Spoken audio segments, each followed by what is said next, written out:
আসসালামু আলাইকুম। মানব জীবন কতগুলো কাল বা পর্যায়ে বিভক্ত, যেমন শিশুকাল, কিশোরকাল, যৌবনকাল, মধ্যবয়সীকাল ও বৃদ্ধকাল। তো 11 বছর বয়স থেকে 19 বছর বয়স পর্যন্ত সময়টাকে আমরা কিশোরকাল বলে থাকি। নর্মালি এটা হচ্ছে বয়সন্ধিকাল, অ্যাকচুয়ালি এটা বয়সন্ধিকাল।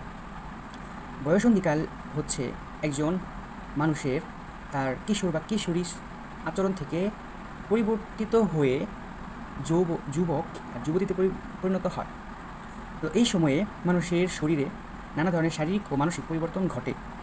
তো এই সময়ে কিছু মূল জিনিসগুলো যে ঘটে, যেগুলো কিন্তু আমরা অনেকেই জানি না, যার দরুন আমরা এগুলোকে ফেঁসে যাই।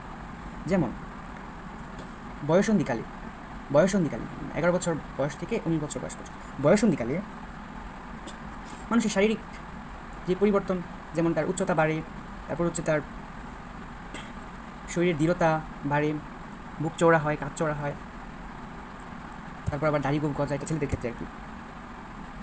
স্বর হয়, স্বর ভাঙা হয়, স্বরটা মোটা হয়, বীর্যপাত হয়। মেয়েদের ক্ষেত্রে কী ঘটে? উচ্চতা, ওজন বৃদ্ধি পায়। তারপর হচ্ছে শরীর ভারী হয়, শরীরের হাড় মোটা হয়, তারপর হচ্ছে ঋতুস্রাব হয়। তো এই ক্ষেত্রে আরেকটা জিনিস হয়, এটা হচ্ছে বিপরীত লিঙ্গের প্রতি আকর্ষণ, attraction to the opposite gender, যেটার উপরে অলমোস্ট অনেকেই এটাতে ফেসে যায়। জাস্ট আমিও একবার ফেসে গিয়েছিলাম, কিন্তু যেহেতু আমি বিষয়গুলো জানি, সেহেতু আমি ওগুলো থেকে মুক্তি হয়েছি এবং অনেককে মুক্তি করার ব্যাপারে আমি সাহায্য করেছি। যেহেতু এখানে আমি মেন্টরস, সেখানে আমি কীভাবে এগুলোকে জড়াতে পারি। বাই দ্য ওয়ে, এই সময়ে এগুলো হওয়া খুবই স্বাভাবিক বিষয়, যে আমাদেরকে কেউ বলে না, আজ পর্যন্ত ইউটিউবে এরকম একটা কেউ বলেনি যে এটা হওয়া স্বাভাবিক। এই জিনিসটাকে নর্মালি সমাজের চোখে নিচে দেখা, খারাপ দেখা হয়।